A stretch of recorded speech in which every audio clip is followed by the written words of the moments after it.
Right. Good morning, everyone, and welcome to another edition of Wednesday One Thing. I know my investment analyst Hamza is at home, and he said he'd be watching this. So, hi Hamza. Sorry you're not with us today. So Wednesday One Thing for you people listening on Facebook or future listening on LinkedIn.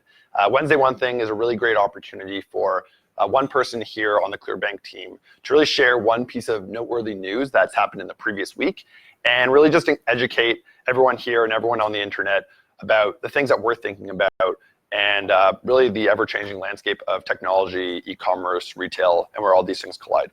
So today's news story I'm going to be presenting, and it's a really interesting news story. It's a tale of two IPOs. So if you didn't see, this actually came yesterday, and it's Peloton is filing for an IPO. Does everyone know what Peloton is? Yes? A lot of shaking heads. Does anyone not know what Peloton is? Okay. For the audience, there are some people who don't know what Peloton is. So Peloton is this breakaway success story. It's essentially cycling. So if you don't want to go and ride a bike outside like a normal person, you can actually bike in your house, and Peloton sells you their recumbent bike and also a subscription service to access their community of videos and workouts. And they've just blown it out of the water. You know, they have really built an insane community around people who like to cycle, being connected to all these cyclers all at once.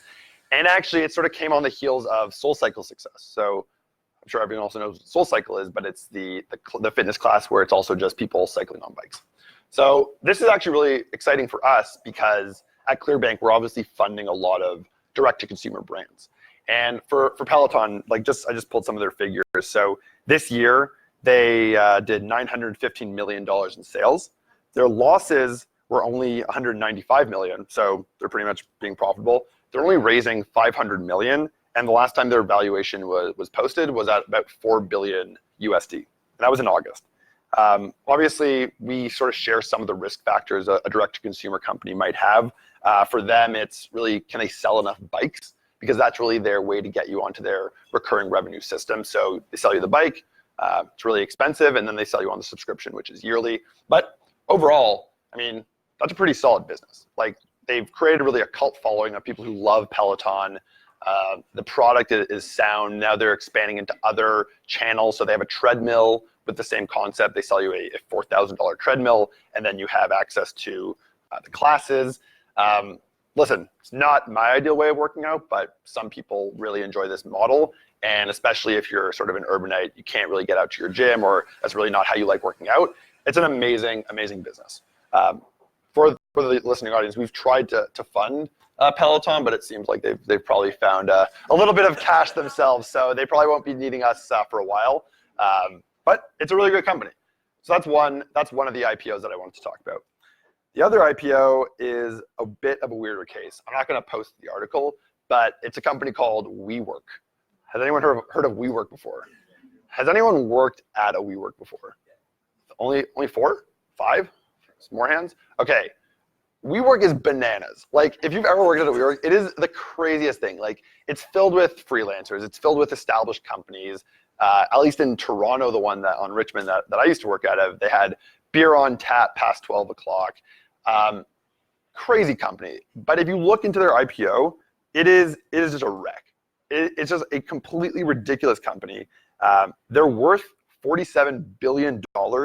They burned through money like crazy. Their revenues were $1.8 billion, but they lost $2.2 billion. So if you look at their revenues and their operating costs, they're sort of like for every dollar they make, they're essentially losing $2. And really, if you think about their risk factors, they're in 111 cities, and most of their concentration, though, is in San Francisco and New York.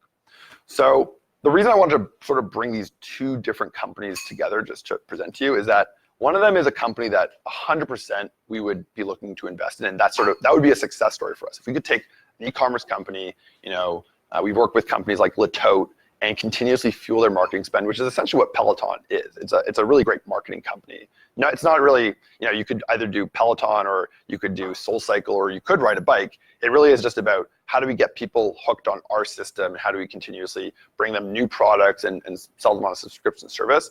But WeWork is just, the idea is, from a business point of view, is kind of bad. Like, they absorb the fixed cost of running the business and then lend out the variable cost. So the way they operate is they buy long-term leases. Like they don't own a lot of the building. They own, I believe, some of the spaces, but they actually rent out spaces long-term and then rent them short-term to freelancers, to different companies who are looking for that flexible workspace. But the problem is, in a recession, that price point for a freelancer to go to a WeWork versus a coffee shop versus their own home, it's a no-brainer. You're not going to be spending $100 to sit at a WeWork, maybe drink a few beers. Like, it's a good environment, but it's not that good. And the reason I just wanted to bring these two cases up is, again, because the people who we're predominantly funding now are in the place where we can actually see like tangible results from their marketing efforts. The sky's the limit in terms of how many people they could essentially sell a bike to, sell a subscription to, and then upsell them on new products like their treadmills, probably a fitness line. Here's while you're riding your Peloton, here's a great athletic wear line for you as well. So those are the kind of businesses we like to fund. Whereas a company like WeWork, that is something we do not want to touch with a 100-foot pole, especially because after considering the fact that their operation model doesn't make too much sense, it's also not something that's completely scalable. Like, they're really restricted by the fact that they need to buy new buildings or have new long-term leases, and then it requires them to be able to fill those seats on a consistent basis. There's no real MRR that we can peg our future revenue share with. So those are these two IPOs. I thought that was really interesting, especially because Peloton just announced their IPO yesterday. And yeah, open to comments, questions. My background is also in finance, so this stuff really, really excites me, and hopefully you guys learned a little bit. Yeah, Pam in the back. I wanted to add that Staples is kind of copying the WeWork model. I think they have two flagships in Ontario right now where you have renting workspace. Mm-hmm. And it's very interesting because I think there's a huge one in Oakville and Shareway, I believe. And the other one here. University. Yeah. Right. So the model's easily, you can duplicate it. So that's just another reason why we wanted to fund a company like WeWork. Yeah, so what Pam is saying is that basically anyone could turn their retail space or something into a flexible workspace. One thing that, I have to give WeWork credit for is just the branding is impeccable. Like, you walk in, you know what you're getting, you're very comfortable with it. That's why a lot of corporates actually trust them. But if you look at WeWork's closest rival, they're in more cities. They have a more diverse portfolio of cities. They actually make money, which is at the end of the day what you're looking to do. So at the end of the day, what people are actually buying, Pam, is the brand. Be like, I work at a WeWork. I have this culture. They've really sold people on the idea that when you come to these spaces, you're going to be in this hip environment.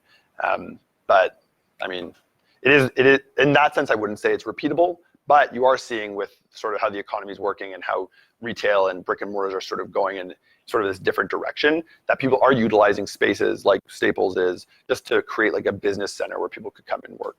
That's a good point. Yeah, Caitlin. I love that you used the word flexible, because I was just at the WeWork last week and I was talking to a woman about, hey, what's happening when you're having to ebb and flow? So you can't space to be massive office space Right. versus standard working space. Like, even here, taking a ton of effort to build out office rooms or taking them down or whatever that means. Right.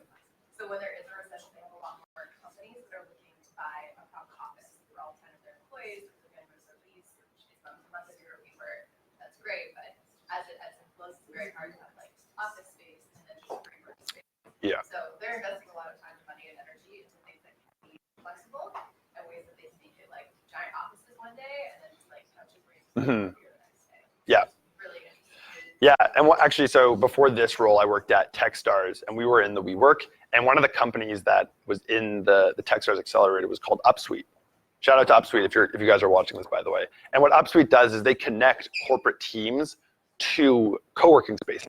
And what was really interesting was that WeWork was obviously one they would refer people to, but that was only one of the multiple options. And there are way more like cost affordable options other than WeWork. Like, if you've actually paid to be in a WeWork, it's very expensive. And I think a lot of what people are buying into is just the lifestyle, the community. But if you're a corporate, like if you're a Clearbanc, for instance, and we're expanding rapidly and we just need to put new people in a space really quickly, that's usually not going to fly. We're being conscientious of cost. Like, we're probably going to find the thing that makes most sense culturally, but also quick and easy. And then when that's done, we're just going to pull out and move to a bigger office. And as Caitlin said, in a recession, and people either want to be firmly in their place. So they want to take, like, they're gonna contract their workers. That's where WeWork is really going to face some trouble. And if anyone's following sort of markets and how things are moving, we are sort of heading into a recession quite soon. So that will be a big test for WeWork. Any other comments, questions? See one? Yeah. Could the upcoming recession be an opportunity for WeWork to actually expand into buying property? So it could be about buying property, but as I said, like the primary way they operate their business is through leasing. So they'll enter into long-term leases, and then so that's why I said they absorb the fixed cost and then lend the variable cost. That could be a strategy, which is buying property. That said, that sort of ties into more of the crazy corporate structure they have, which is that their CEO actually owns a bunch of the properties and then leases them to WeWork. I don't know if you are going to short a stock. Okay, actually, sorry. I don't know. I don't give financial advice. Let's just say that. I'll just leave it there. Cool. Well, guys, really appreciate it. This is the first Wednesday One Thing for our founder school. Hopefully, moving forward, you'll join us on the 5th floor. A lot of you won't have a choice because you'll already be on the 5th floor. But for those who don't work on the 5th floor, please come down. Please participate. Please drop us articles on that Slack channel if you're not already part of it. And yeah, come up here and present. As I said, Hamza will be taking it forward. Love you, Hamza. And yeah, and just coordinate with him if you want to be a presenter. Thanks, guys. Happy Wednesday.